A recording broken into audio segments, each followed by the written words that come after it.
The Iowa Farm Bureau is proud to present this amazing state tournament and celebrate the accomplishments of Iowa's student athletes. To the Iowa Farm Bureau, this is more than just a sport.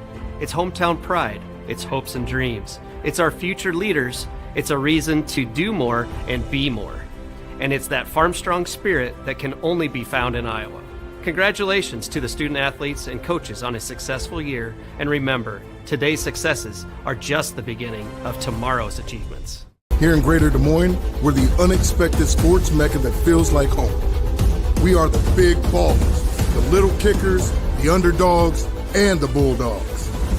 We've got events wacky and wild, big and small, we host them all. That old sports cliche, nobody believes in us? Nah, when you come here, you'll believe. Because in Des Moines, only the S's are silent. Let's go!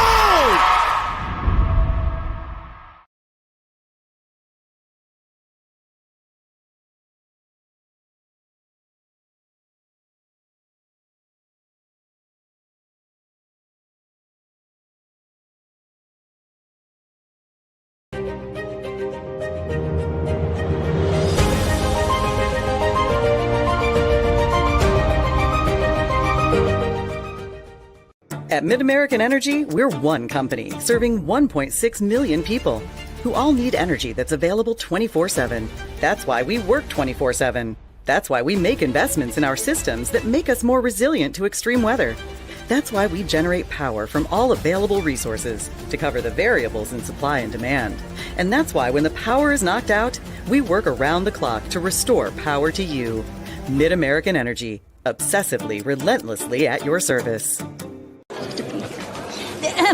Frank, when you think Fairway, you think fresh. Is that the winning culture you've tried to create? Penelope Pineapple, what an unbelievable produce performance. How does your team stay so fresh? Sunkissed Orange. Is it true Fairway has offered the freshest produce in town since 1938? What can we say? Our produce is so fresh, we're speechless. Good afternoon and welcome to Wells Fargo Arena in Des Moines, Iowa, the home of the Girls State Basketball Tournament presented by the Iowa Farm Bureau alongside Joanna Settles. I'm Andy Pollock, and in just a moment we'll have the matchup between the Dallas Center Grimes Mustangs and the North Polk Comets right here on the Girls Union Network powered by MidAmerican Energy Company. Hello everybody, welcome courtside. Like I said, here's Joanna Settles, I'm Andy Pollock, and we are set to go in a matchup that I would say is a matchup of destiny, but maybe not the round we would have expected to see these two teams. No, here is your championship game in this first round.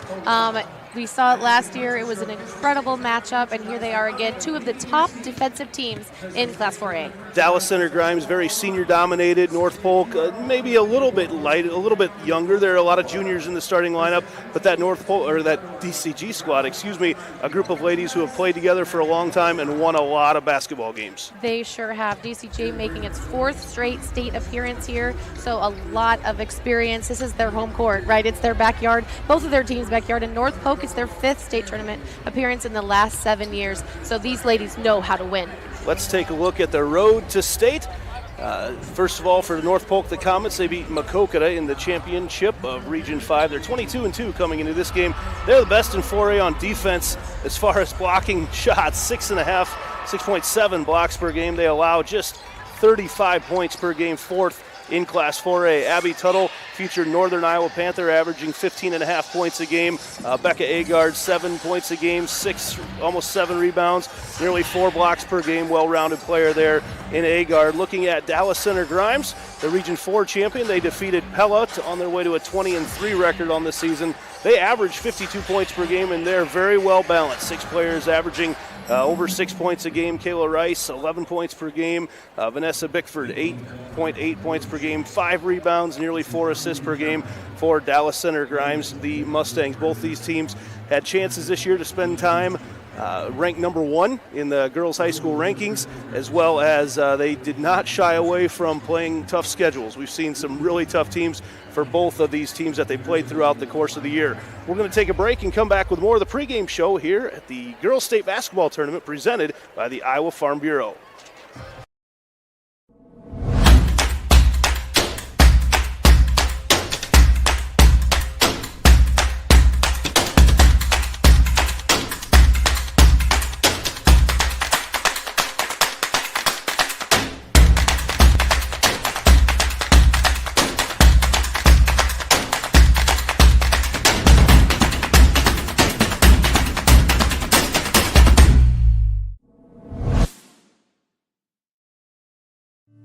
This is our son, Sebastian.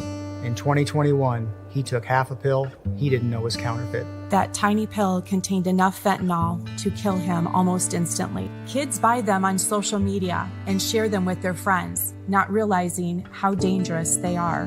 Please talk to your kids about not taking anything that's not directly prescribed to them. Our child will never get to grow up, but we want yours to be able to. In Iowa, we all play by the same rules. Hard work pays off, practice makes perfect, success is something you earn, and teamwork helps us all be winners. The Iowa Pork Producers Association is proud to support statewide high school athletics. Because on our team and on yours, what we bring to the table is what brings us all together. Learn more about our commitment to Iowa at iowapork.org. When you choose Delta Dental of Iowa, you set a chain of good in motion because we invest in your community. So whether you get your plan at work or purchase it through us, you get more than great dental and vision insurance. You make a difference for others. Choose Delta Dental for your smile, for your health, and for your community.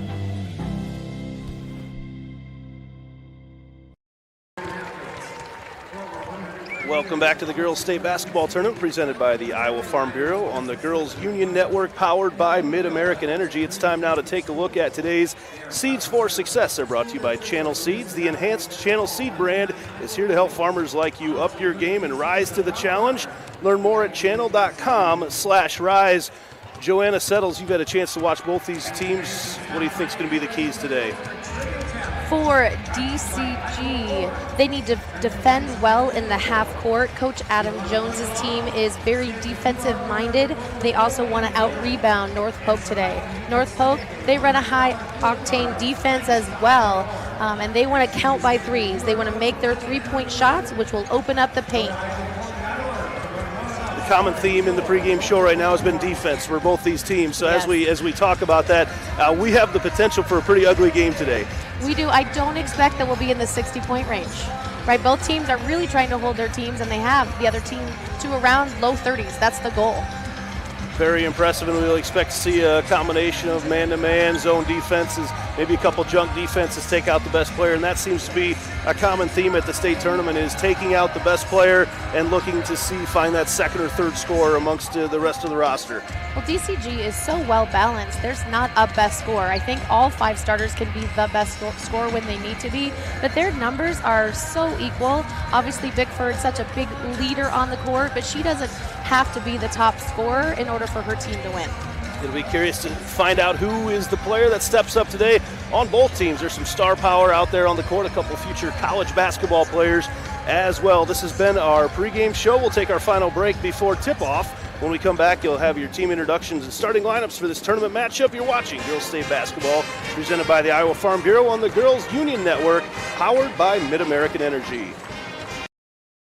At Mid-American Energy, we're one company serving 1.6 million people who all need energy that's available 24/7. That's why we work 24/7. That's why we make investments in our systems that make us more resilient to extreme weather.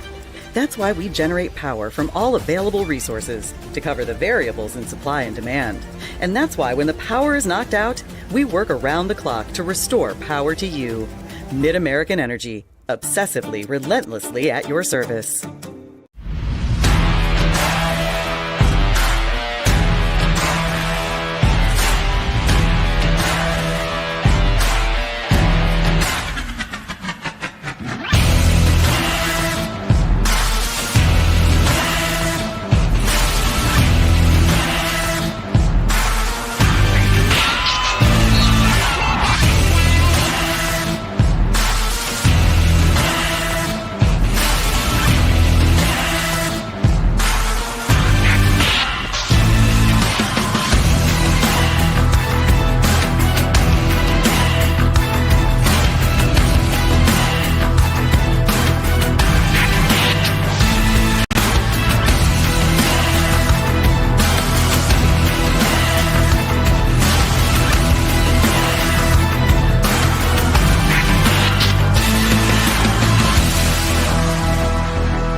beautiful afternoon at Wells Fargo Arena in Des Moines, Iowa for a couple more hours anyway. The fans coming in later on may want to pack a heavier jacket as we've got a little front coming in that's going to make things a lot colder. This is quarterfinal action in Class 4A between the North Polk Comets and the Dallas Center Grimes Mustangs. Andy Pollock and Joanna Settles with you here on the call. The winner of this game will go on to play Clear Creek Amana, who is the winner going away in their first round matchup here earlier today.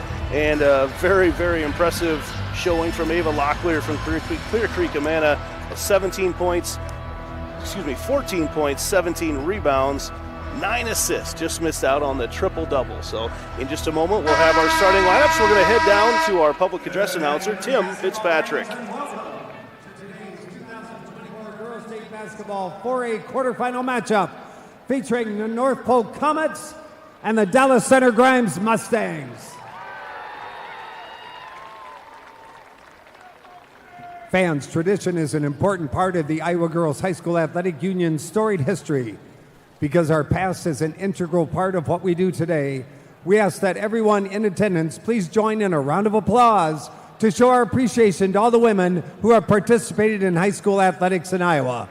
Once an Iowa girl, always an Iowa girl.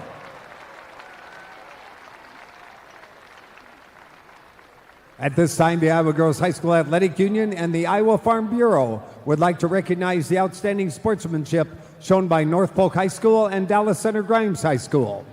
In recognition of the importance of good sportsmanship, each state qualifying school was asked to nominate a spectator who represents their school and community in a sportsmanlike manner. Claire Pellett from Atlantic High School, a member of the IGHSAU Student Athlete Advisory Committee, will present each nominee with a certificate of recognition and a $250 check payable to their school scholarship fund. Please join us in honoring these individuals whose decorum and respect for others serves as a model for all spectators attending interscholastic events. From North Polk High School, Mark Muhlenthaler.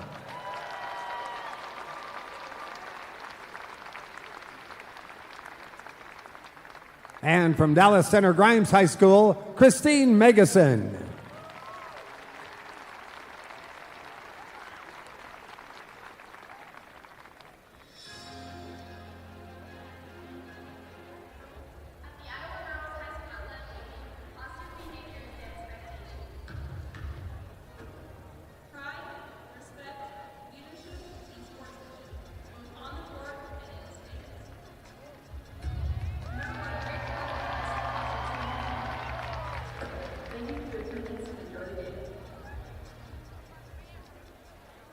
The Iowa Girls High School Athletic Union promotes good sportsmanship by participants, coaches, and spectators. We request your cooperation by supporting the participants, officials, and spectators in a positive manner.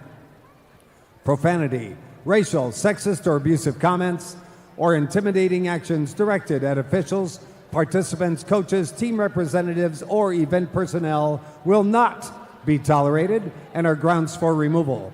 We thank you for your cooperation and invite you to just enjoy the game. Fans, it's now time to introduce our players in today's 4A quarterfinal matchup. First of all, here are your non-starters and assistant coaches for the North Polk Comets.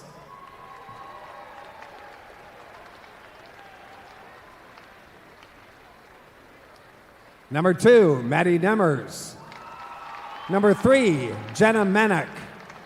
Number 11, Jocelyn Manick. Number 12, Ava Husak. Number 13, Maddie Simmons. Number 20, Lauren Osborne. Number 21, Aubrey Happ. Number 23, Faith Sullivan. Number 25, Amelia Grouden. Number 32, Kaylee Kadelka.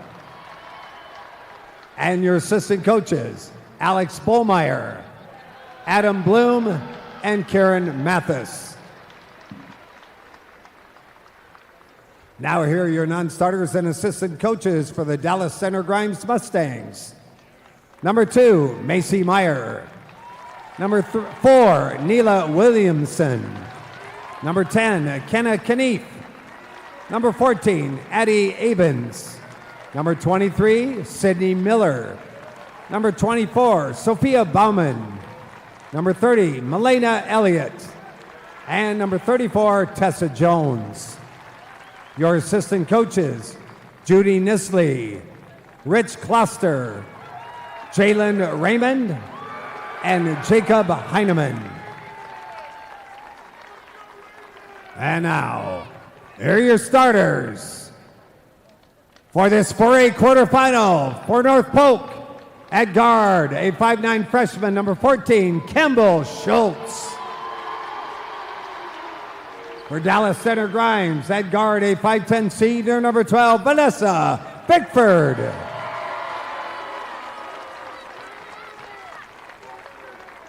At guard for the Comets, a 5'9" junior, number 22, Abby Tuttle. At forward for the Mustangs, a 5'8" senior, number 20, Aubrey Johansson. For North Polk at guard, a 5'7" junior, number 24, Jada Pody. At guard for Dallas Center Grimes, a 5'7" senior, number 22, Kayla Rice. At center for the Comets, a 6'3" junior, number 33, Becca Agard. At guard for the Mustangs, a 5'7" junior, number 32, Devin Carlisle. And at guard for North Polk, a 5'10" junior, number 40, Greta Dillinger. For Dallas Center Grimes, at forward, a 5'9" senior, number 44, Josie Lempe. Head coach for the Comets is Clint Albertson. For Dallas Center Grimes, Adam Jones. Ladies and gentlemen, let me introduce to you our officials for today's 4A quarterfinal as assigned by the Iowa Girls High School Athletic Union. Jason Slaughter, Kevin Schultz, Royce Raniger, and your auxiliary bench official, Jim Prouty. All right. Who's ready for state tournament basketball? And before we get into today's game, we'd like to once again thank the Iowa Farm Bureau, proud title sponsor of the Iowa Girls High School Athletic Union, for their support. The Iowa Farm Bureau has an office located in each county across Iowa. We'd like to thank the offices listed on your screen for their support of the two teams playing in our game today. Thank you, Iowa Farm Bureau, for supporting the IGHSAU and the Iowa Girl. And we are ready to go. The tip-off there between Lampe and Agard, and controlled there by North Polk immediately into the lane. Unable to score there was Rice, but North Polk gets their own rebound. I'm going to screw up the red and white. I can already tell. Both teams red and white. Well, you can't mess up Tuttle. She's fantastic. That first move she made, she came in on the right side, used her left, just missed it off the glass. DCG trying to run the floor, but Johansson not able to convert. And well, it's tough to convert with Becca Agard down there. She's 6'3", right? She scores her 7.5 points a game, but she averages 4 blocks a game, so she's on a great pace today. North Polk in the red, DCG in the white, and I'm going to have to remind myself of that several times. I watch these teams play a lot, and with the same colors now on the court against each other, we'll try to keep everything straight. Dillinger with the basketball, throws it over on the far side to Campbell Schultz, the freshman in the starting lineup today for North Polk. Nice little drive there up with the right hand is Jada Pody, the junior. Yes, nice overload there with their offense. Bickford tried to help defensively, but was too slow to get there, and the seam was there for it to convert on a layup. Now DCG back on the attack. Bickford will see her with the ball a lot today. Not able to convert is Lampe, and now North Polk heading back the other way. This is Tuttle, the future UNI Panther. And Agard not quite able to hang on to it quickly. Back the other way, DCG wastes no time. Down in the corner, and what do we have here? We're going to stop things. A three-point shot was made down in the corner by Devin Carlisle, but I'm not sure why things were stopped. No, the whistle was before the make.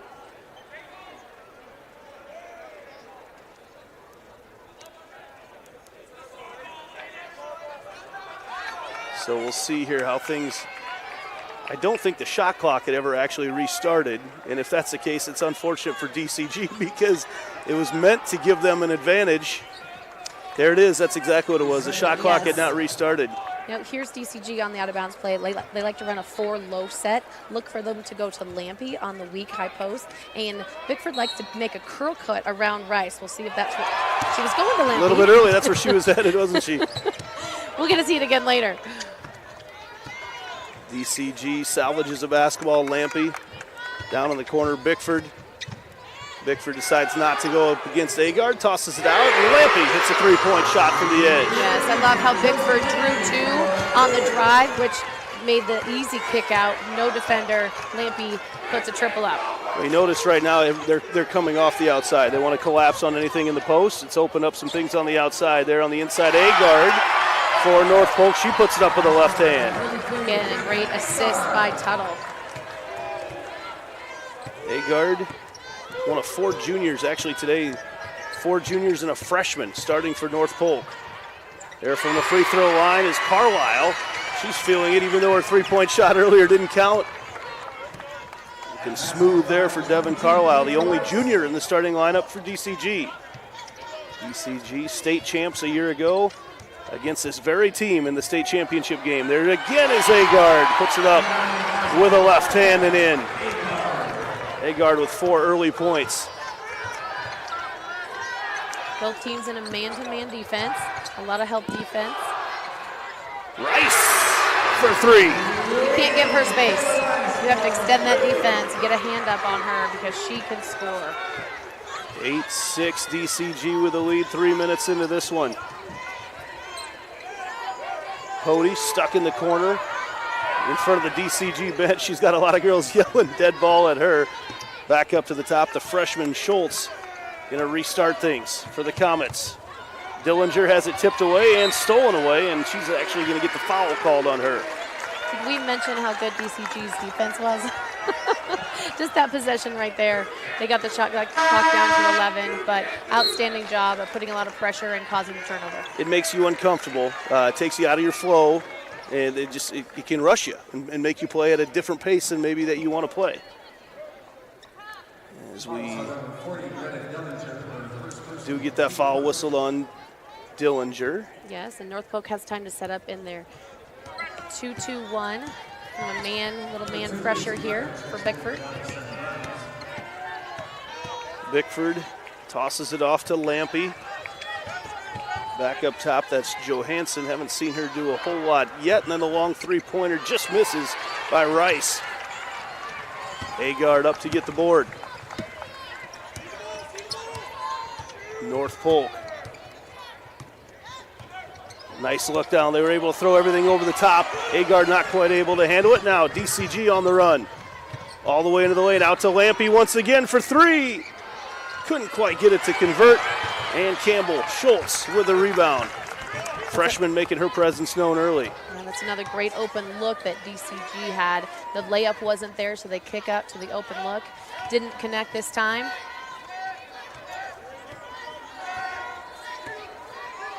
Tuttle. You'll see her run the show a lot. Zone look now for DCG, and they completely collapse down on Agard and throw the ball away, though, off the steal. Now Tuttle.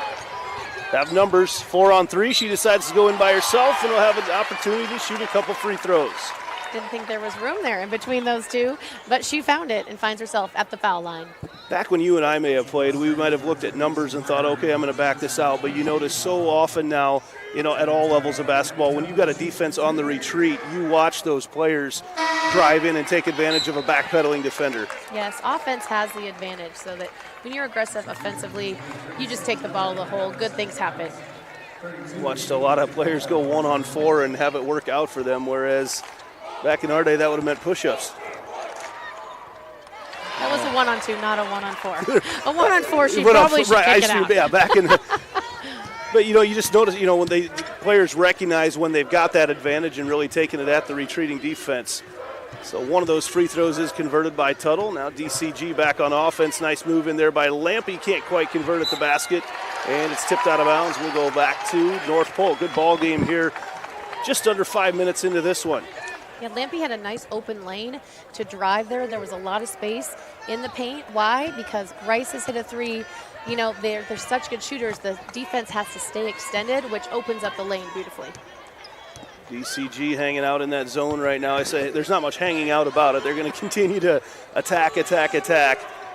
There, but they switched here. Now they're in their 2-3 zone here for the first time. A little more pressure on Agard. Agard has a 6-footer, couldn't quite get it to fall. It's a little awkward spot there, and nearly another steal by Tuttle. And she is going to foul Kayla Rice. She went with both hands on that steal. Had she just gone for the deflection with the left hand, she might have gotten him and not received the foul. DCG with North Polk's defense now extended like you talked about to take away that 3-point shot. Rice kicks it back out. And tied up there by the freshman Schultz. We see it in a lot of sports with the underclassmen able to mix right in, but it's not as easy as it may sound. We talk about it like a freshman and senior out there playing together, but there's a big difference in those 3 years of play and 3 years of being in high school. There is, just the experience they have and playing together. That time blocked out of there by Tuttle. Clears her own rebound. DCG still in this 2-3. Weak sides overloading, pulling and dropping. They extend their wings a lot. They're trying to get to the spots you'd normally think about the 2-3 zone having openings right now, but they're not there at the moment, so it's going to take some adjusting, and hitting some of those shots will certainly help the Comets. Schultz for 3. It's good.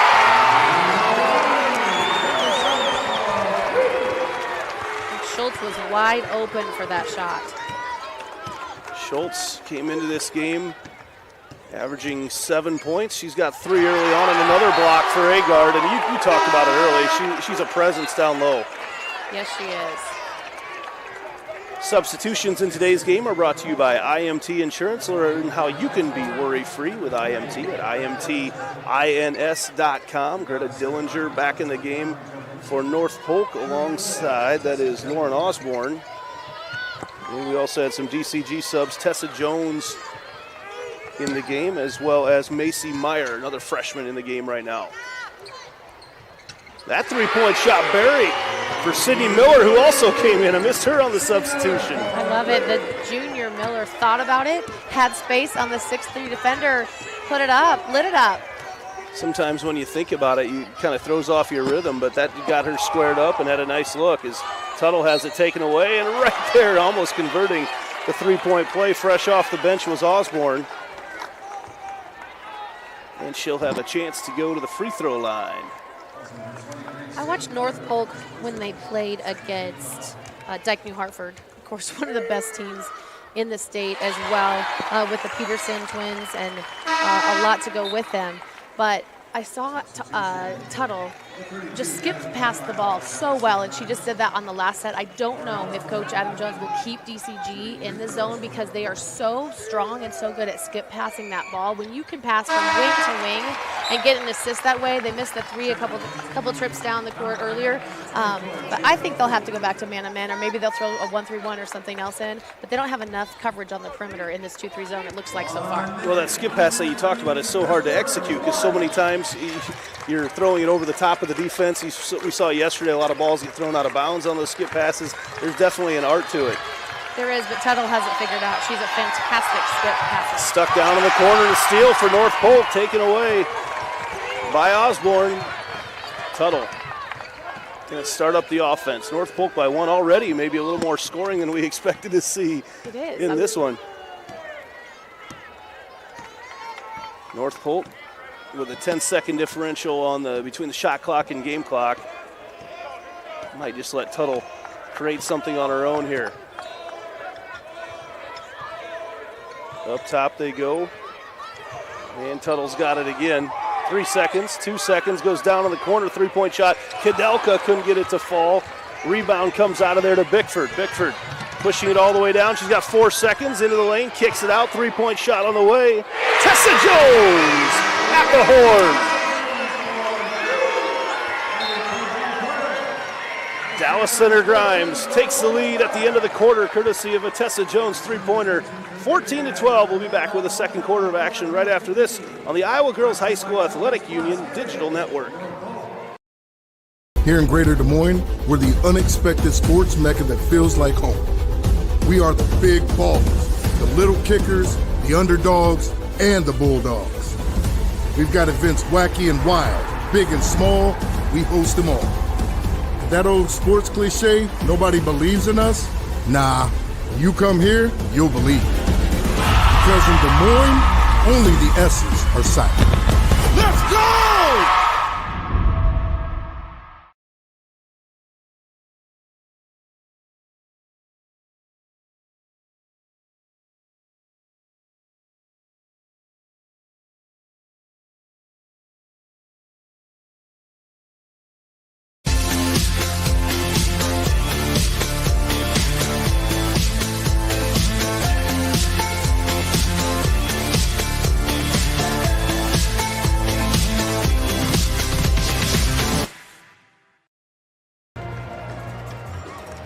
Level up your game at Central College. More than half of Central students participate in intercollegiate athletics because Central allows you to pursue your passions and be more than a spectator. It's the best decision ever. Apply at central.edu. I can already tell after a day and a half of games here at the state tournament, my voice is starting to go. We got a long time to go yet. Hey, well, how about these freshmen? Schultz comes in, a freshman for North Polk, and hits a three-pointer, and then Tessa Jones with a three-pointer for DCG. Pretty exciting. She came down on the fast break to the right wing, and they hit her really well. She set up nicely, but the assist was by Bickford, so she had her hand in this. Almost a save down here in the corner by Faith Sullivan, another freshman into the game for North Polk. And that's one of the fun things is to watch these freshmen come down to the state tournament, grow up over the course of 3 and 4 years. We've seen some great ones. But it's the passes they're receiving. They're set up for success, right? No one was guarding her. She gets a perfect pass from Bickford. Now North Polk has switched up their defense a little bit. DCG taking a moment to recognize it as they swing it around. Bickford for three. Nails it. Couple threes in a row for DCG. So here is the 1-3-1 defense that DCG went to. I was hoping we'd see it. I was hoping we'd see it early. Adam Jones said they tried it against in the game to make it to state against Pella. They had to play him 3 times. Of course, they're in the same conference, but it really made a difference. So here's this 1-3-1. If they pick up the dribble, look for the double team.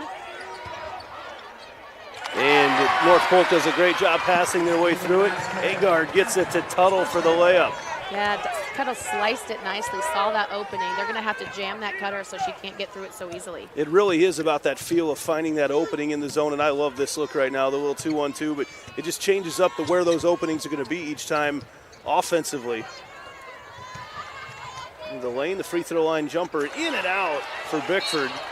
And a foul going to be whistled on the rebound. I think they got Aubrey Johansson for that one.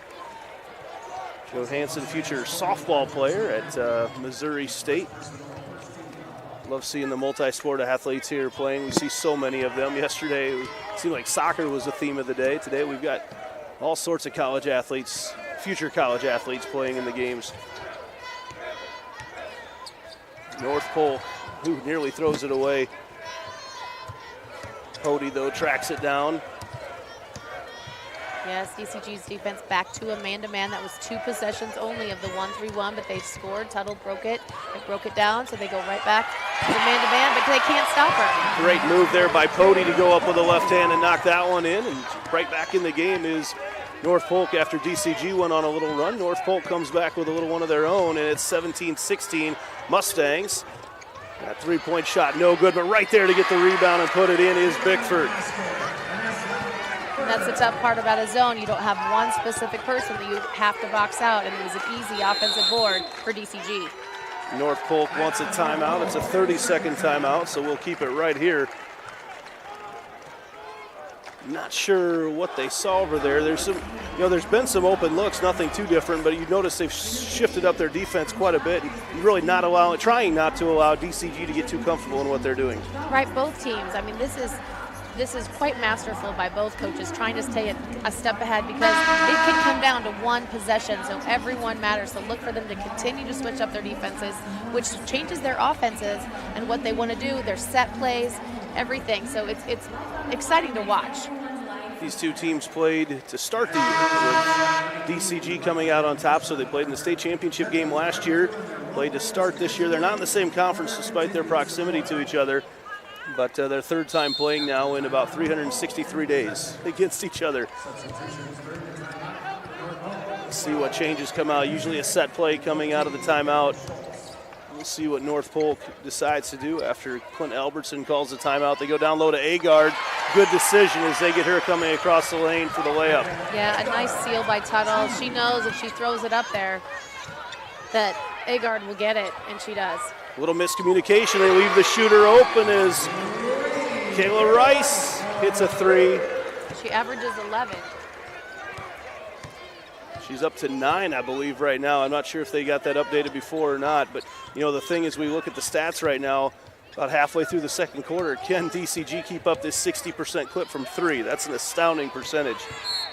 They're certainly going to have the opportunities.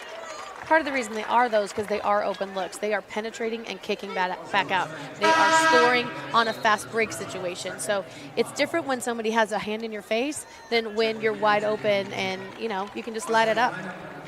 And misspoke, Rice has 6 right now as Johansson comes back into the game. North Polk, Tuttle working her way in and tied up, and no, she's going to get fouled by Johansson. Yeah, she tried to use the ball screen, went one way, tried it again the other way, didn't work. Just, again, offense, going to the basket, good things happen, you're at the charity stripe. It's really a zone-ish man that they're a mannish zone. I'm not sure exactly how you describe it. I would just say the way mannish zone. Mannish zone, the way they're switching everything. They've got their matchups, but they're quick to switch. Maybe look for a pick and pop to come from North Polk here. At some point, catch them on that switch. Yes, DCG just helps defensively so well and makes it tough for the offense. DCG back on offense here in the all-white, trimmed in red. The Mustangs over there right between Dallas Center and Grimes. Beautiful facility out on the country road there. Remember visiting that place when they put it up, probably 20 years ago, and it was ahead of its time then and remains ahead of its time in the facilities they've got out there. 2 country schools, I say with all due respect to Alleman, basically 2 country schools right now, which we don't often see in Class 4A. DCG, 2 seconds on the clock for Lampy, who hits another 3.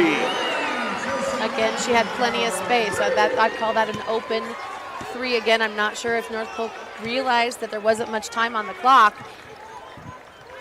I saw a glance, and I saw a glance with 2 seconds. That's when I noticed it as well, and she was able to hit it. They were trying to run this offense through Agard, and she takes a hop, travels with a basketball. One thing we haven't talked about yet is the new court, the new playing surface that the ladies are on this year, which is absolutely beautiful. That call for Lampy a year ago, we might have mentioned NBA range, but we don't have that line anymore, which really frees things up. It is just it's a sharp, beautiful looking playing surface right now. It is. I like how light it is for the fast court, for the fast break, and then at half court with the Iowa for the girls with the pink on there. It's pretty awesome. DCG looks like another little new defense set up. Bickford kicks it out to Lampy. Decided maybe the arm of Agard was not something she wanted to shoot over there, but that having Lampy out there is certainly keeping Agard away from the basket right now. It is, and they're running those screens with her to see who's going to switch off and try to get some mismatches and again, keep Agard away from the basket so they can get into the paint and score some easy baskets. Well, now Agard takes a seat on the bench, so that'll maybe open some things up offensively for DCG. North Polk, though, going to have to find some offense of their own as Agard had 6 points when she took a seat. And all the way and up through contact, couldn't quite make it fall, was Schultz, and DCG looking to run. They get it ahead. Meyer thinking about the three was Miller, and ball is thrown away. It's going to stay with DCG. She needs to stop thinking. She just needs to trigger because she has a great shot. How easy is it to think right now, though, when you're so familiar with another team? There comes a point where you almost know ahead of time exactly what they're going to do, and then they switch it, and that's where things can really mess with your mind. You do. She's reading the defense, and there wasn't quite enough space there for her first shot. So it was. Shot block there, and coming out of it for North Polk is Pody. They swing it around Tuttle. Keep waiting for Tuttle to just take over right now. Sitting out there with 5 points there. She goes into the lane. Couldn't quite get it to fall. Bickford quick pulls the rebound away. DCG looking to run in transition. North Polk hustles back, though, and cuts things off. And DCG, there's no tip. That's going to be an over and back violation as that pressure on the defense from North Polk really got extended. Coach Jones is frustrated. He knew his freshman was in trouble when she had dribbled, picked up her dribble, had a lot of pressure on her. He tried to yell for a timeout and didn't get it because he could foresee the future of a turnover. Each team with 5 turnovers, a pretty clean, actually, first half from both these teams, especially considering the pressure that the defenses have put on the offenses. Dillinger, if you recognize that name, from another sport synonymous with softball in the state of Iowa. Grandfather Rick was a longtime assistant at the University of Iowa. She misses that three-pointer. Been told she is the 20th Dillinger to play in a state tournament. Wow. That's quite the stat, quite the legacy that family has. Yes. Different sport, but still pretty impressive. He's back coaching softball, helping out at North Polk. All the way into the lane up with a left hand, and again, not quite able to get it fall was Rice. And as a battle for the ball goes out of bounds, it is going to stay with DCG. Lampy checks back into the game. Substitution brought to you by IMT Insurance. Learn how you can be worry-free with IMT at imt.ins.com. Oh, nice move on the inbounds. North Polk got caught napping. Yes, they did. Just a little bit of movement on that 4-low set. Come up with an easy basket. Almost looked like they weren't set up defensively yet. Johansson recognized it and quick cut to the opening. Got the layup. Schultz tosses that one up with her left hand. Campbell Schultz, the freshman, 5 points here in the first half. Closing in on her average for the season.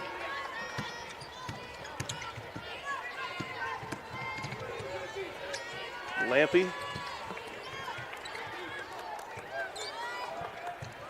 As they have that long pass that you talked about earlier. That's a double skip pass. Is that a thing? All the way in. This is Meyer. She's stuck. Oh, almost got that pass through to Lampy, but taken away by Kadelka, who's now in the game. Yeah, they were patient in that 5-out. She tried that wraparound pass. It just wasn't quite strong enough. 10-second differential between the shot clock and the game clock. Well-played basketball game between these two teams, the 4 and the 5 seed in Class 4A. Teams separated by just a couple miles and a big creek. All the way in, this is Tuttle, slices through the zone, and she's fouled with 3 seconds on the shot clock. She likes that dribble with the right hand, reverse pivot spin move into usually a double team and goes right up with it. It almost sounded like you were explaining some sort of gymnastics routine as you went through that. As Tuttle hits the first free throw, she's got 6 here in the first half. 13 seconds to go. I would expect DCG to try to hold for 1.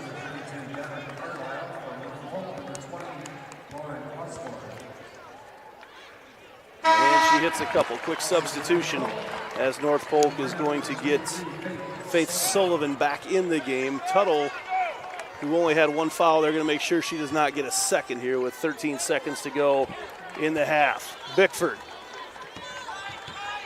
Pressure starts at half court.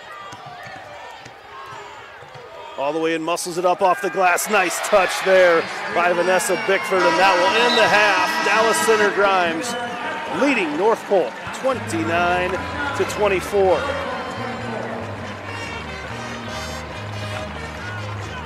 As the teams head to the locker room break, you see there Josie Lampe leading DCG scorers there with 6. Abby Tuttle with 7 for North Polk. We'll be back with our halftime show here on the Iowa Girls High School Athletic Union Digital Network. At Mid-American Energy, we're one company serving 1.6 million people who all need energy that's available 24/7. That's why we work 24/7. That's why we make investments in our systems that make us more resilient to extreme weather. That's why we generate power from all available resources to cover the variables in supply and demand. And that's why when the power is knocked out, we work around the clock to restore power to you. Mid-American Energy, obsessively, relentlessly at your service.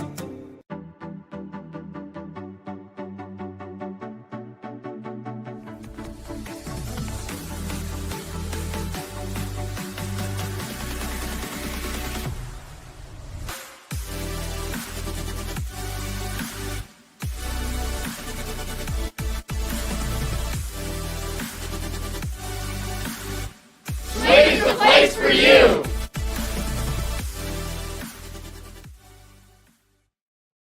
Something exciting is growing on Iowa farms these days. Innovation. From tractors that seed, weed, and harvest with data-driven precision to drones that scout or plant cover crops to protect soil and water. Even our animals live in smart homes with round-the-clock care. Technology keeps your food safer, water cleaner, and makes us more sustainable. Because what we do here benefits everyone here. Life on the farm makes everyone's life better.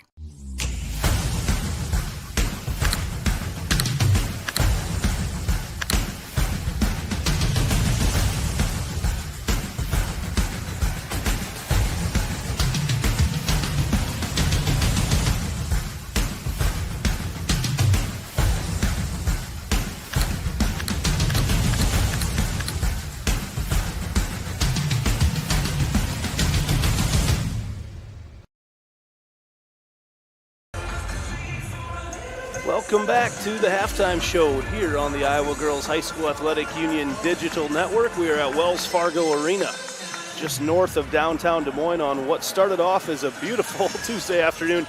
May not remain that way. Andy Pollock and Joanna Settles here at halftime. Joanna, Dallas Center Grimes leading North Polk 29-24. The shooting for DCG has really been the difference, I think, between these two teams, the outside shooting. It has, and they have so many weapons. Bickford, of course, can hit the three, but she can score off the dribble so well and passes brilliantly. Rice is so quick. She's hit the three. Lampe can hit the three. They have Tessa Jones hit a three. I mean, they have so many weapons to be able to do that, but they go inside out very well to give their three-point shooters plenty of space. Those 4 senior starters for DCG, you pretty much nailed all of them just now, as they have played together for a long time. 2 of them have played here since they have been freshmen.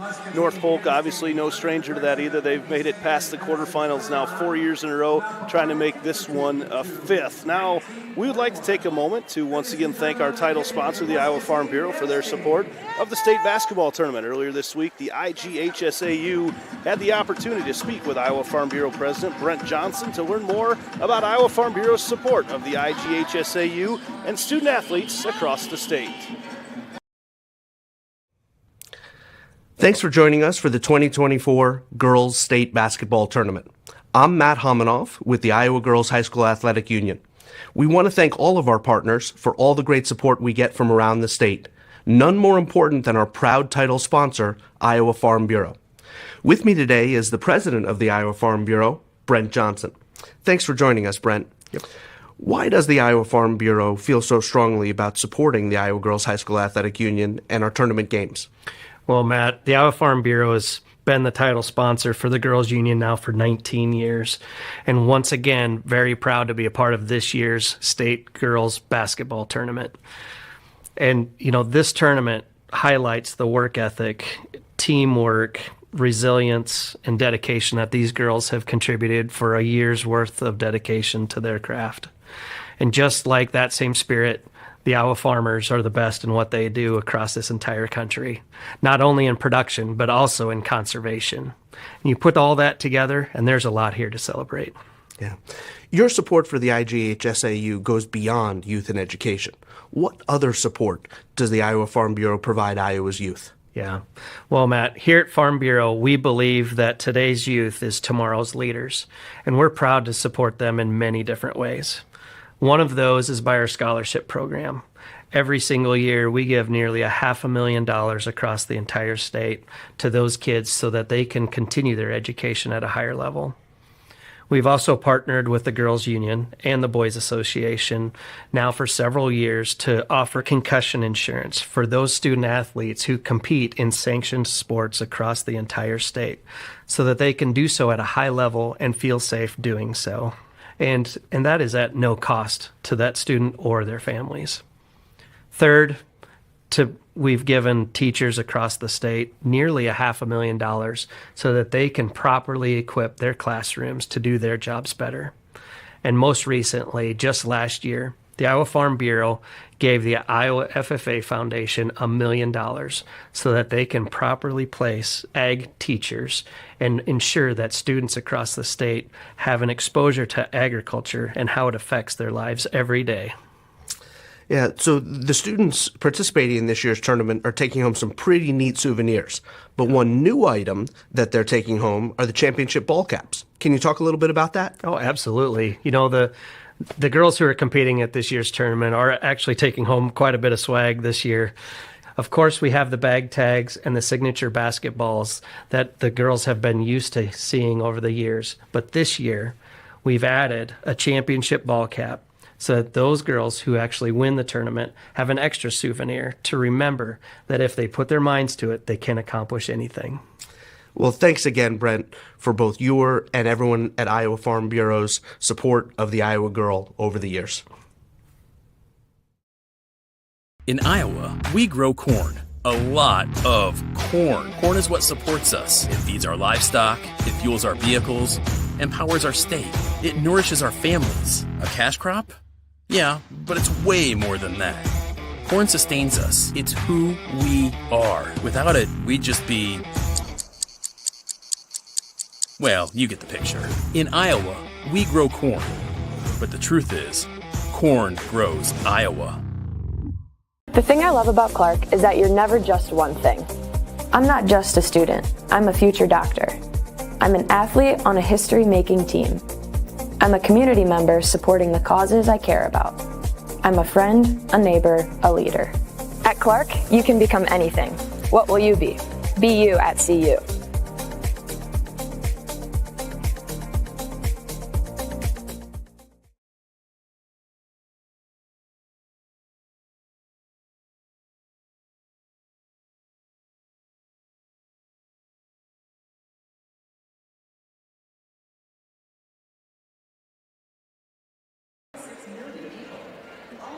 Fans' official state tournament merchandise is now available online. Time to get your smartphones out. Just scan the QR code on your screen now or visit IGHSAU.org to browse and customize your merchandise to match your style. Some nice looking shirts there on the screen. Make sure to get your gear from the IGHSAU. Time for a look at our SUCA halftime stats. Joanna Settles, one of the things that really stands out is there's nothing that stands out. Very, very, very even stats as you'd expect in a game like this. Look at the parity. So 42% shooting, very good. 48% shooting, impressive. The three-pointers are where you see the difference, 1 for 5 and 7 for 12. If you go into halftime and you're shooting 58%, you're like, copy and paste that one. And where North Polk makes that up is at the free throw line. Tuttle has been driving really well. Look for her continue to do so. She is 5 for 6. The team is 7 for 8. So we're talking two fantastic equal teams. With a team shooting like that from three-point land in the first half, defensively, what sort of adjustments do you make, or do you just count on them not being able to shoot 58, almost 60% in the second half as well? I count on them making 58% if they're left open. I do. These girls are in the gym. They have spent years, spent hours, so many made shots every single day. They work hard. They're working year-round. They can score. So, especially if they have room. So look for them to penetrate and kick. Look for those open shots and continue to score in transition as well. You noticed, like you mentioned, the free throw line, North Polk really trying to get there, the penetration, really trying to get to the inside and really take advantage of the dribbling potential of Tuttle. She's been the one. She did 4 of those opportunities, half those opportunities at the line. We're going to take one more break. That's a look at our SOU Cup halftime stats. We'll take one more break and be back with the second half of action here on the IGHSAU Digital Network. At MidAmerican Energy, we're one company serving 1.6 million people who all need energy that's available 24/7. That's why we work 24/7. That's why we make investments in our systems that make us more resilient to extreme weather. That's why we generate power from all available resources to cover the variables in supply and demand. And that's why when the power is knocked out, we work around the clock to restore power to you. MidAmerican Energy, obsessively, relentlessly at your service. The Iowa Farm Bureau is proud to present this amazing state tournament and celebrate the accomplishments of Iowa's student athletes. To the Iowa Farm Bureau, this is more than just a sport. It's hometown pride, it's hopes and dreams, it's our future leaders, it's a reason to do more and be more. And it's that farm strong spirit that can only be found in Iowa. Congratulations to the student athletes and coaches on a successful year, and remember, today's successes are just the beginning of tomorrow's achievements. Back here at Wells Fargo Arena, there's a quick shot of DCG heading off to state. That was coming off the screen. One of the things they do such a great job here is the pageantry of the tournament, and they do a great job of not only learning about the girls on the floor, but also about their communities. We've seen several videos highlighting the communities that these teams come from throughout the course of the week. I didn't know there was a Texas Roadhouse and a Topgolf in Clear Creek, Amana till today. I didn't know that. So learning all sorts of things about different communities as we come to the state tournament. I've been to that Texas Roadhouse this week, let me just say. It's a great spot. Yeah, lots of growth around the North Liberty, Iowa City, Coralville area. I'll have to keep that in mind. They've got the T-shirt cannons have come out as they try to get those T-shirts all over the place. Everybody gets excited for a free T-shirt as they get those out, but just such a great job. And the legacy of Wayne Cooley from 50, 60, 70 years ago of what they wanted to bring to this state as far as girls sports and highlight them is still very alive and well here in 2024. So DCG will get started with the basketball here shortly. Wayne Cooley, we're just getting done now with the tenure of Jean Berger, who's done such a great job of leading the girls' union as she's announced her retirement.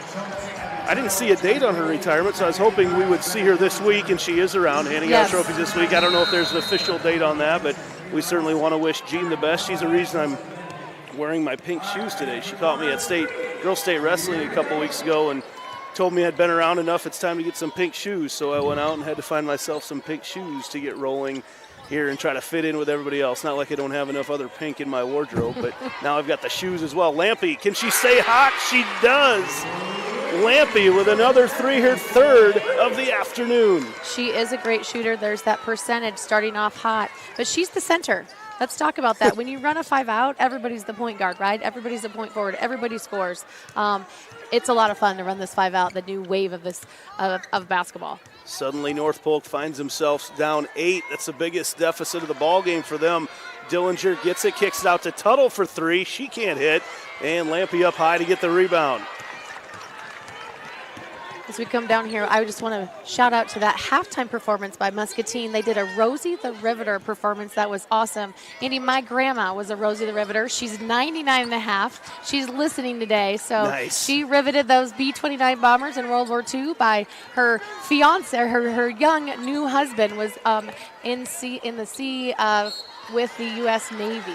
So that's why I really was excited about the Rosie the Riveter dance. That's great. I know. I wondered if you knew somebody out there. I didn't know exactly what was going on. And, there's so many grandparents able to watch these streams throughout as we've done these now. I don't know, Justin, I think we're going on 8 years, 9 years, something like that of streams with the IGHSAU. And I know the grandparents that can't make it here, can't make it to Des Moines, them more than anybody really appreciate not only the grandparents of the players, but the grandparents of the talent, as I air quote, like anybody can see that right now. But certainly a great time to have everybody see those, and we welcome everybody watching today. Likely some people watching from school. We always find out about the students and the teachers who are watching on the screens at school as well. So back the other way, a missed free throw there for DCG. North Polk with the ball once again. Just a minute and a half into this second half. Here's DCG's tough to score against defense. And what do we see every time? That It's 1-on-2, Tuttle, yep. 1-on-3. She's going to drive. And Bickford almost got caught up in her own players on the screen, but you saw Bickford going man-to-man with Tuttle and trying to slide along and move along with her, but kind of got caught up in her own player. Dillinger travels with a basketball. That's that pressure, right? You know you're going to draw a double, put it on the ground. It just makes you a little bit tighter than you usually are. You're not used to being down if you're North Polk, right? You've won so many games this year. That's that extra pressure that the defense of DCG puts on you. Coach Clint Albertson wants a 30-second timeout. They've used 2 now in this ball game, and in a close game, you always want to have those, especially in high school basketball where the clock does not stop in that final minute of the game. You always want to keep 1 or 2 timeouts in the pocket if you can, in the opportunity to make a comeback or try to get things closer here towards the end of a basketball game. So, Joanna, as we move forward right now, I think you sense a little frustration on Coach Albertson's part of just kind of the lack of motion right now in their offense. Right, everywhere, again, you're drawing 2 defenders every time, so you have to be cognizant, okay, who's open, right? If I draw 2, somebody else is open, whether that's through a skip pass or whatever, you have to find them. So you have to react quickly and intend on drawing 2 defenders, and they just need to stay wise in their decision-making. You just saw that stat on the screen, just incredible three-point shooting percentage for DCG here through 18 minutes of this basketball game. Some quick math on my part, shooting over 62%. That is an incredible number. DCG back on offense once again. This is Carlisle. She swings it around. Good defense by North Polk. On the penetration, Johansson, corner 3 for Bickford is no good, and Dillinger comes away with a rebound. And that was a tougher one. She was stepping back. Her momentum was going back, and she was short on her shot. One of the things in this game that has not happened that we've noticed in so many other games throughout the state tournament is those games have been full court games. We've seen a lot of transition buckets. These 2 teams get back so fast defensively that you really don't have an opportunity for anything in transition as Agard goes up, has a couple opportunities. Tuttle comes in and slices her way towards the basket, almost like she had the basketball, and she ends up getting the rebound and puts it in. But I'll finish that. You see so many of these games have been full court games and fast break layups. That has certainly not been the case here in this one. You know with DCG that's not the style of play. They drop back and they take a lot of pride in their half court defense and focus so much attention. Coach Jones wants a timeout as they were stuck in the corner. I don't think he had some ladies where he expected to have them. It's just a 30-second timeout. So we'll keep it right here. As I look around the arena, there's a lot of red and white out here. And, of course, we got games, more quarterfinal games coming up throughout the rest of today and tomorrow as well, as we've got to get we're about halfway through. This marks about the halfway point of quarterfinal games right now. So finishing up the top half of the bracket in Class 4A, the winner of this game will go on to play Clear Creek Amana on Thursday afternoon. I think that's a 3:30 start or 3:15 start, I believe that game will be. Oh, you got it right there. There we go. That's 5 o'clock. Sorry. I knew I had the game before it as well. I couldn't remember which one was which. So 5 o'clock on Thursday afternoon.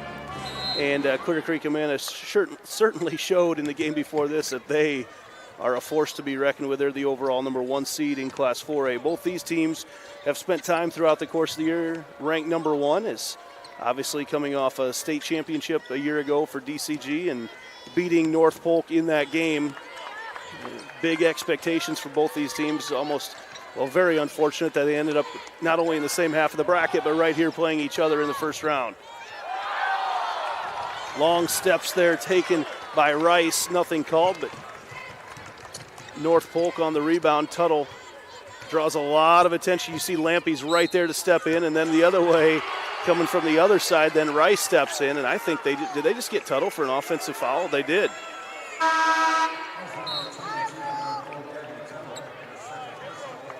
don't know if she put her shoulder down. I didn't see what happened there. But she must have. That's where you want to see it one more time. But both of these teams, right, you're going to have to play the best in the state when you're in Des Moines. Let's talk about how good these teams are. They're in the conference, DCG, Little Hawkeye Conference. They have won their 4th straight outright Little High Conference title. They've gone 52-2 over the past 4 seasons. Her 10-second call as DCG was taking just a little bit too long to take it over. Lampe had the ball initially, and I think in her internal clock, she kind of sat there and waited for a little while before she realized she had to take the ball up the court. That hasn't happened many times this season. Not at all.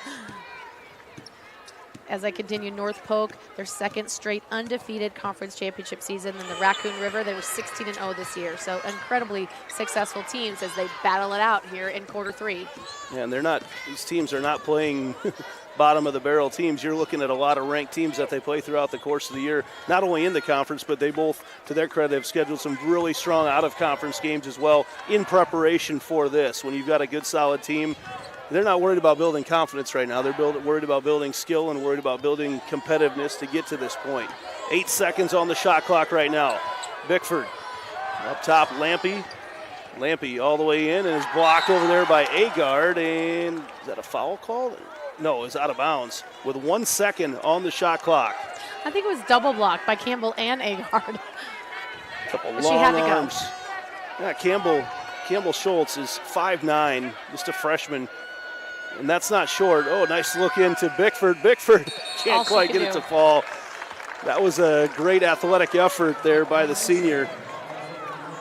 Very headsy as well. She knew what she had to do because with that 1 second, you don't know if it's 1.8 seconds or if it's 0.8. There's a lot of wiggle room there. Right, jump, catch, shoot. North Polk trying to take this score down a little bit more. Oh, nice move by Tuttle as she goes to the left hand from the right side.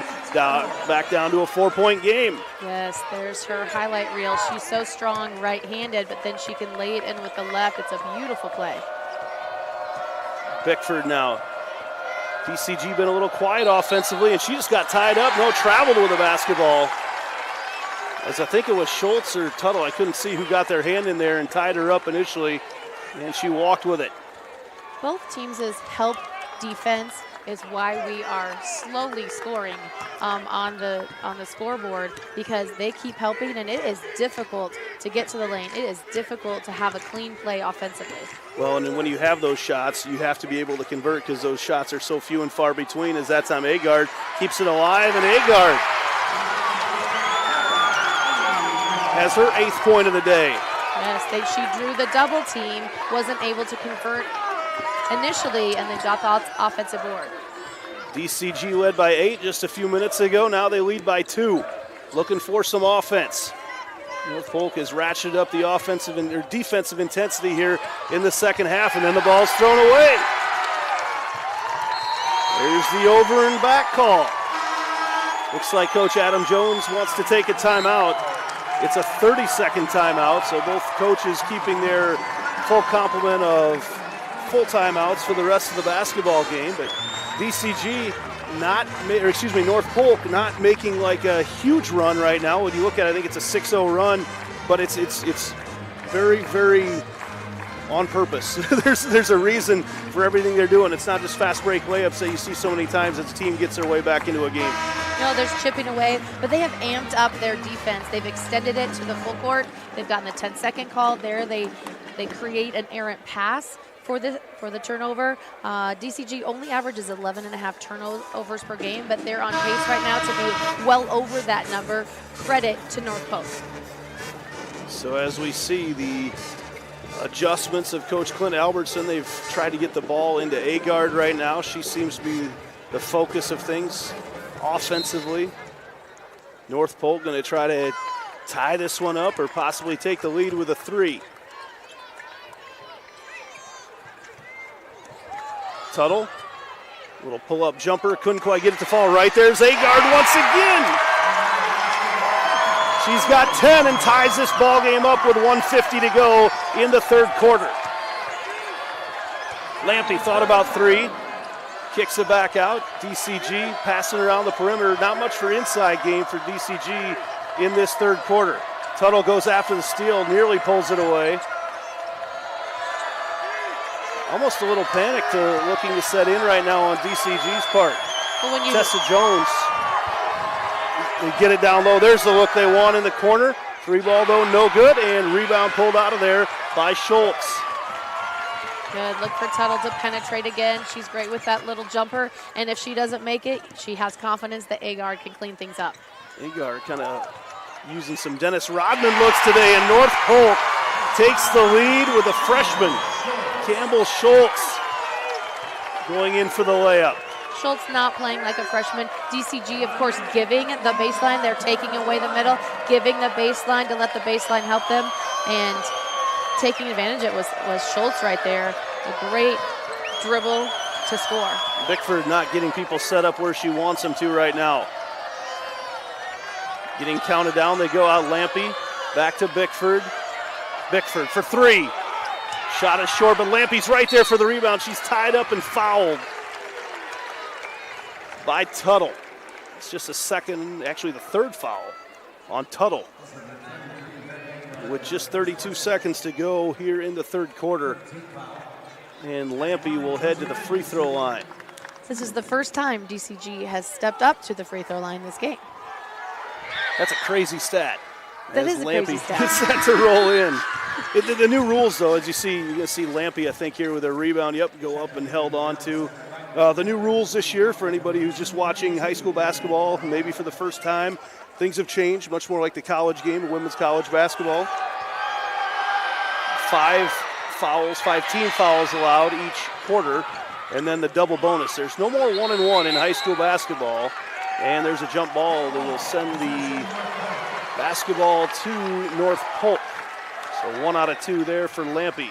That loose ball says everything. Everybody is going after. They're playing hard. You can feel the intensity increasing right now as we are finishing out this third quarter. Looks like on the offensive end, DCG has had some miscommunication here lately, not quite getting everybody where they want to be and really scrambling to get good shots off. North Polk going to be content to take the lead in to the fourth quarter. Tuttle gets it down in the quarter. Schultz, 5 seconds. Tuttle over on the corner. Dillinger for three at the horn, almost banked it in. And DCG is not going to get a shot off here at the end of the third quarter. North Polk, though, comes back. They trailed by 8 early on in the third quarter. They now lead by 1 as we head to what should be an outstanding finish in the fourth quarter. Back after this on the Iowa Girls High School Athletic Union Digital Network. At Mid-American Energy, we're one company serving 1.6 million people who all need energy that's available 24/7. That's why we work 24/7. That's why we make investments in our systems that make us more resilient to extreme weather. That's why we generate power from all available resources to cover the variables in supply and demand. And that's why when the power is knocked out, we work around the clock to restore power to you. Mid-American Energy, obsessively, relentlessly at your service. Frank, when you think fairway, you think fresh. Is that the winning culture you've tried to create? Penelope Pineapple, what an unbelievable produce performance. How does your team stay so fresh? Sun-kissed orange. Is it true Fairway has offered the freshest produce in town since 1938? What can we say? Our produce is so fresh, we're speechless.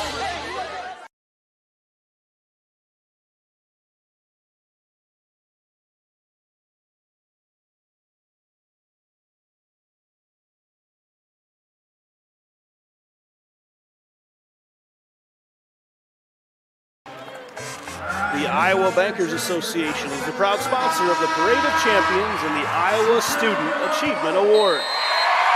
See that at halftime of the 5A game on Friday night. See all the champions from the last year. The shot clock had not run here early, so they will take 7 seconds off. That's easy math to figure out when it's the beginning of the quarter.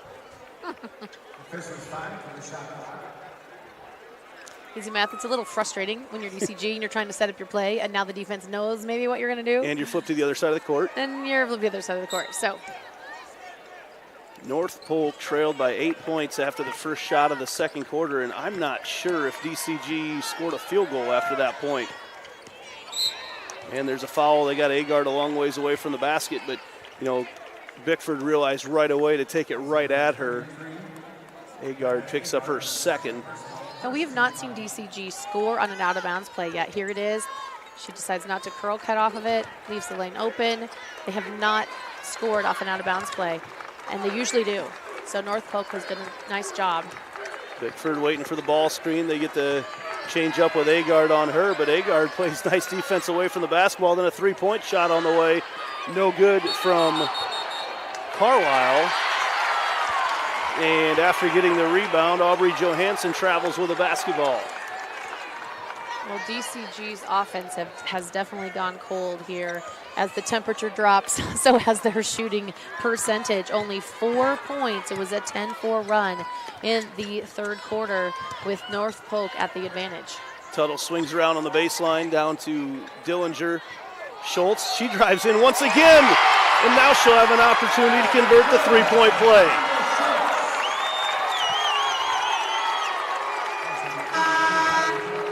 Got our ref cam right there. You see the close-up on her officials.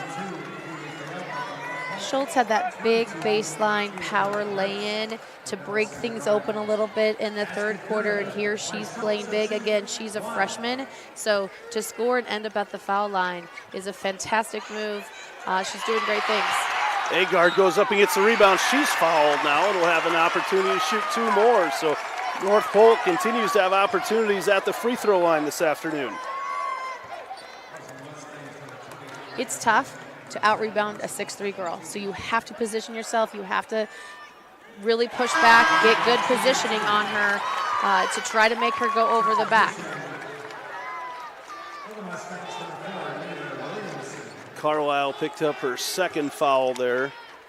Agard hits that first. Now North Polk up to a 4-point lead as Lampy goes up to get the rebound. And again, DCG trying to find a solution to North Polk's defense. Everybody away from the basket right now. And a substitution in for DCG. Neela Williamson, the junior, checks into the game for the first time today. That pass nearly stolen away by Schultz. The three-point shot's been pretty much non-existent for DCG in the second half. Williamson, she drives baseline, trying to create some offense, and then, huge collision there on the floor.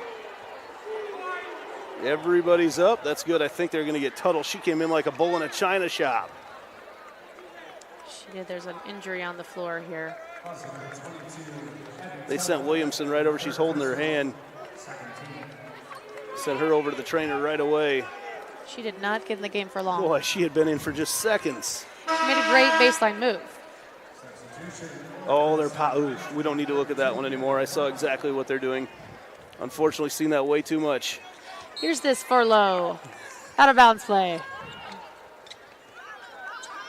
As we get back into action, thankfully. DCG, this is Rice. Back up top to Lampy. Carlisle. Man, North Polk has just extended everything right now. Bickford goes all the way in, challenges Agard and puts it in. Great patience. She has such a quick first step. Of course, she'll continue her career next year playing at the college level. Yeah, Bickford will go on to play basketball, Division II basketball at Minnesota Duluth next year. And then Rice, that we talked about earlier, will play basketball at Rockhurst. So Lampy, the only senior there, will not play basketball. I'm told her career will be done when their season's done. She's got some waiting on a surgery that she's toughed out all year long. That will end her basketball career. But just what a tough outing she's had tonight. Looking to continue for a couple more games here. Lampy with 10 for DCG. North Polk with a lead by 2 right now, and about the level of scoring that we'd expect from this one. Tuttle, a little stutter, and she steps out of bounds. You mentioned earlier about that baseline. He used that as a 6th defender, and I didn't think they'd been doing a very good job of it, but you see there it plays off for DCG. Well, they're not allowing them to drive to the paint, to the middle of the court, right? And it's a flip a coin. Some coaches are, on one side of the fence or the other. Either can work. You have to buy into your system. But DCG... Block out of there by Schultz. That freshman has played incredible today. Came in averaging just 7 points a game, and she's got 9 right now. All the way in, up with a shot, and there's going to be an offensive foul. No, it is not. No, she was a primary defender there, and she wasn't set. She's doing a nice job. Devin Carlisle is down low, obviously undersized under there, but has done a nice job defensively. She was part of the reason that Tuttle caused a turnover or had a turnover the last time. So she's doing great things defensively. Pody will shoot a couple. This is a first.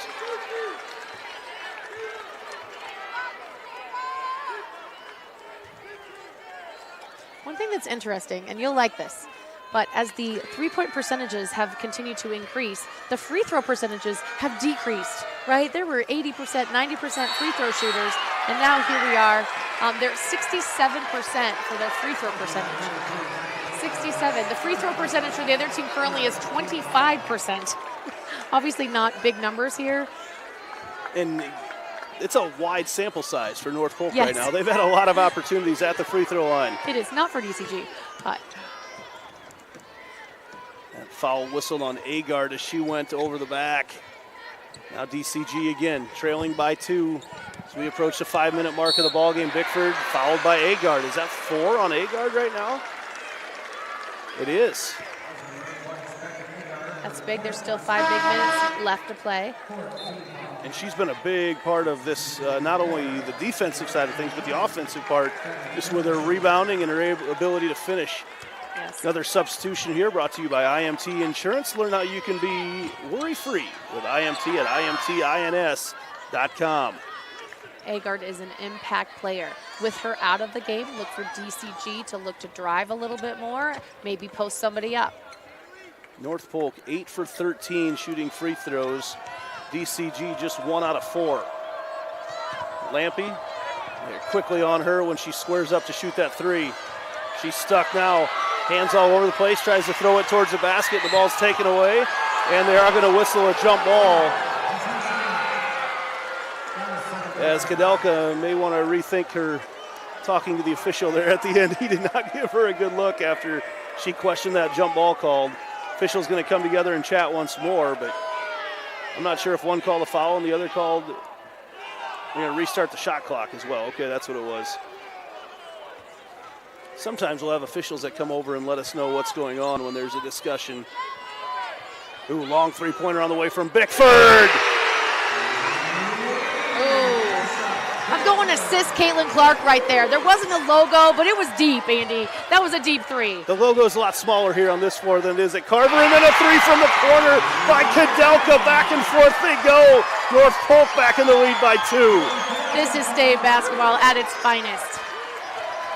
Boy, you could not ask for much better than 2 teams that played in the state title game a year ago, battling it out here all the way through. Another three-pointer on the way. That one misses. Look at that box out down low by Tuttle, and then Schultz comes away with a rebound. So fundamental, so skilled, so well coached on both sides.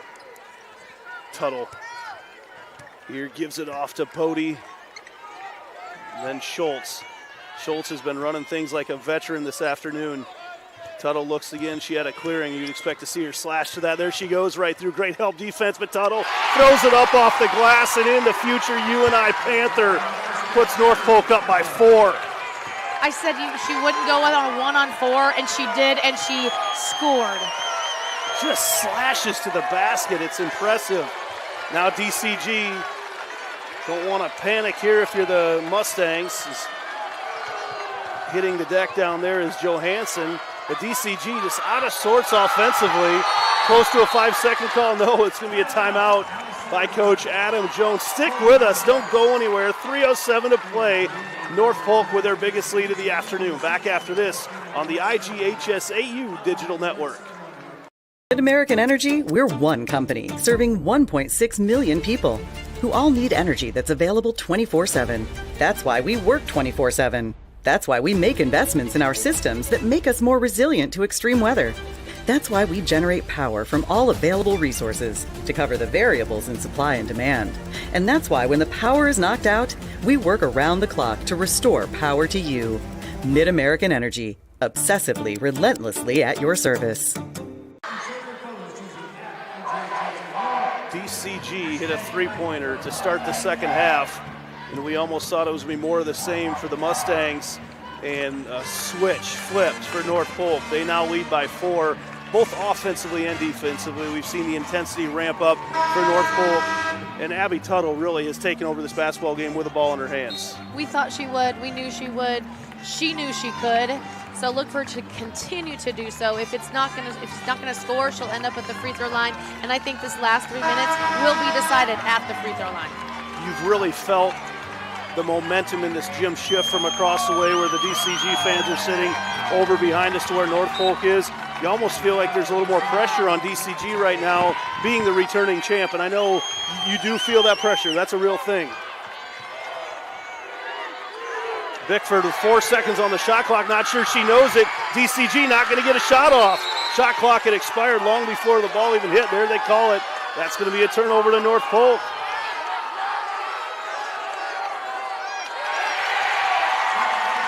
There wasn't a buzzer on it. Yeah, I didn't hear it at all. But it was at 0. North Polk, you can imagine they just want to get the ball and let Tuttle handle things right now. Almost thought we might see a little more extended pressure from DCG, but with Tuttle being as good a ball handler, that's a high risk, high reward type of play. It's just not their system. It's not what they do. You can see Agard back in the game for North Polk with her 4 fouls. Tuttle watches that shot clock. They get it down to Agard. Down in the corner, Tuttle again, backs her way in. Now 10 seconds on the shot clock. Pody, 4 seconds all the way in. Schultz can't get it to fall. Agard right there and puts it in. Risk reward. That's why, with 4 fouls, it's worth having her in there, cleaning things up, a great offensive rebound, and back in for the score. North Polk trying to defend the reigning 4A state champs. Bickford all the way in, cut off. Kicks it out, 3-point shot on the way. No good by Johansson. Battle for the rebound. They pull it back out. Rice. Her shot, was that blocked or not? No, it was not. No, it was short. Now comes the pressure from DCG. North Polk wants to take a minute to talk about it, make sure they've got everything set up. Upset on the mind of Coach Clint Albertson. We'll be back for the final 152 right after this on the IGHSAU Digital Network. At American Energy, we're one company serving 1.6 million people who all need energy that's available 24/7. That's why we work 24/7. That's why we make investments in our systems that make us more resilient to extreme weather. That's why we generate power from all available resources to cover the variables in supply and demand. And that's why when the power is knocked out, we work around the clock to restore power to you. Mid-American Energy, obsessively, relentlessly at your service. Coach Dowling, yeah.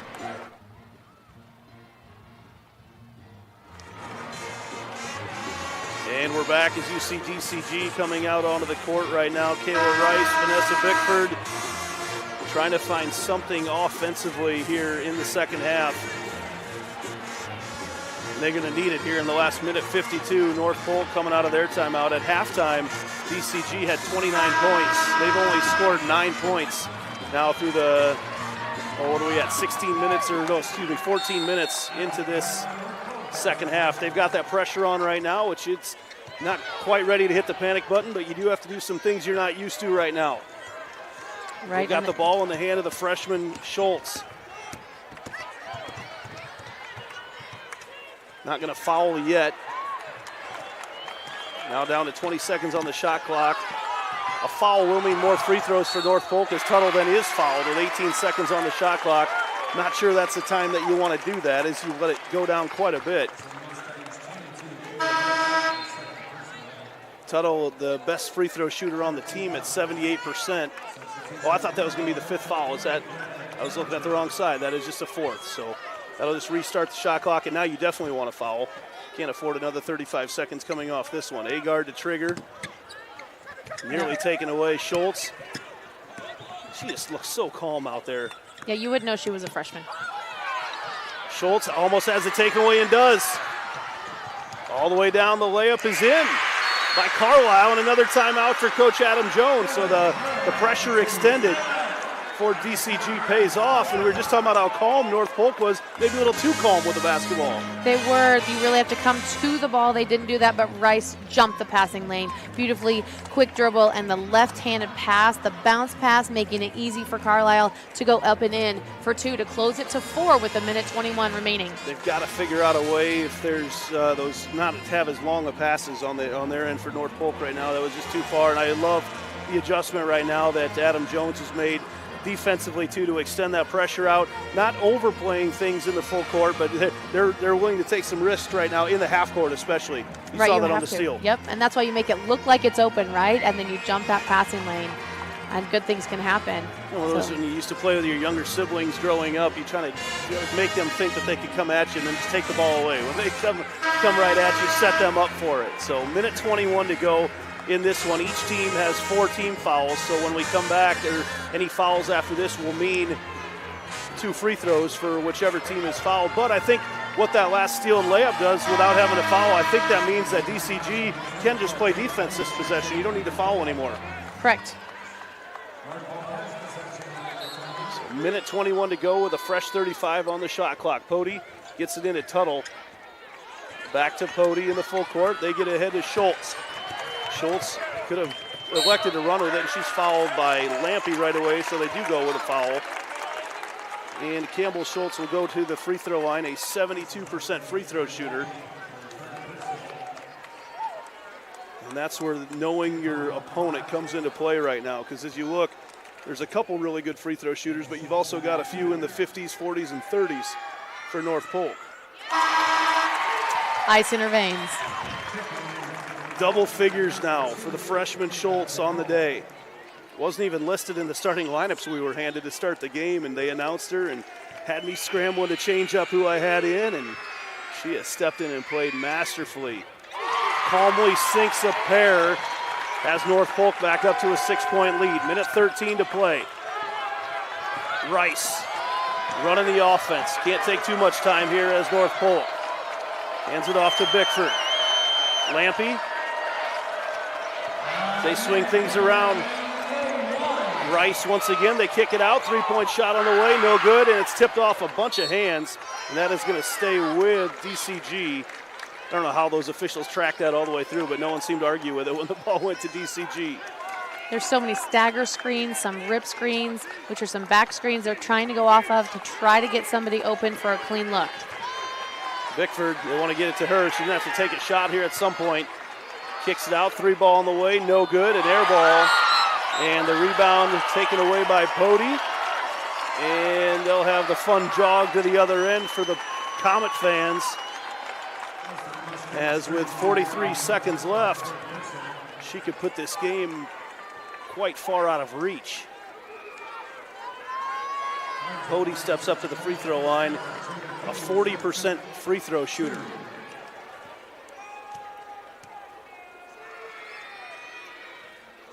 Rims out the first one. North Polk's lineup today, their starting lineup included 4 juniors, Tuttle, Pody, Agard, Dillinger, and a freshman, Schultz. DCG's lineup included 4 seniors and a junior, Bickford, Johansson, Rice, Lampy, and then the junior Carlisle. And these teams are so familiar with each other, with DCG winning the previous 2 in the last 363 days or however long it's been. Bickford kicks it out. Lampy, long 3-pointer on the way. Almost got it to fall. And who else? Pody. Pody has made a lot of plays around the basketball today. She has. She's playing some great defense. Tries to track down that rebound. Still just a 6-point game, 2 possessions as we're under 30 seconds to go. Well, and you've got Agard defending that inbounds. It's stolen away by Tuttle. Tries to throw it off the foot of Rice, and then Tuttle fouls her. And Rice will get a chance to get back in this one with no time coming off the clock. Yes, Tuttle is showcasing her own athleticism there on that play. It just didn't catch the foot of Rice where she wanted her. It would have been right in our faces, actually. A shot by Rice is good. Good view of that. Back down to a 5-point game.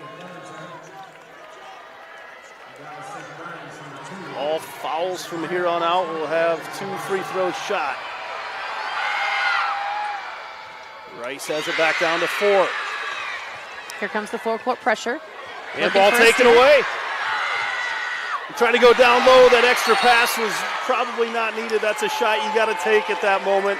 Ball stolen away. Kudelka, who was not in the starting lineup, Kaylee Kudelka today, comes away with a huge steal for North Polk at the end of this one. Right, Johansson was looking for the assist there. Going to a post, Rice just wasn't there. It's one of those passes that early in the game you're probably thinking of that, but at this stage right now, if you've got an open 15, 16-footer, you really have to take that shot. So Kudelka steps up to the free throw line, a 55% shooter, hits the first. Makes it a 3-possession game.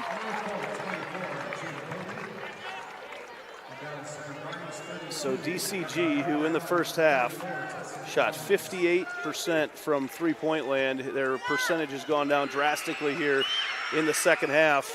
They've hit 1 in the second half. A lot of that has been in part to North Polk's offense. 6-point ball game here. 17 seconds to go. Shot clock's off. Lampy, long 3. That's blocked out of there. Agard's got it. And North Polk going to dribble it out. Tuttle not even going to get it fouled right now. North Polk dethrones the defending state champs from DCG. The final, 48-42.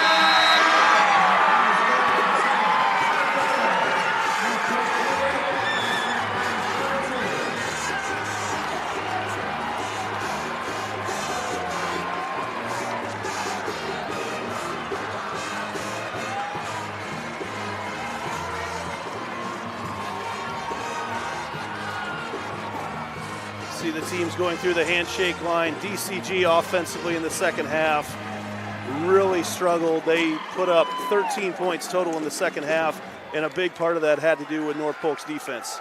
It did, and we mentioned at halftime just incredible shooting percentage in the first half, and they couldn't continue that in the second half. Of course, most of that was from deep, and they just missed a lot of shots because of the good North Polk defense.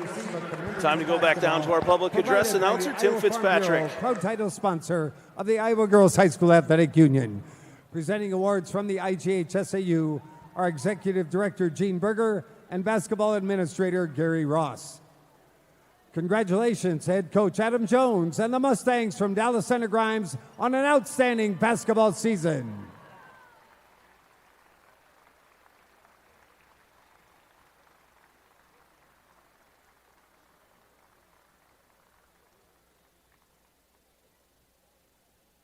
And now, Becca Agard will advance her team to the next round on the official bracket at center court.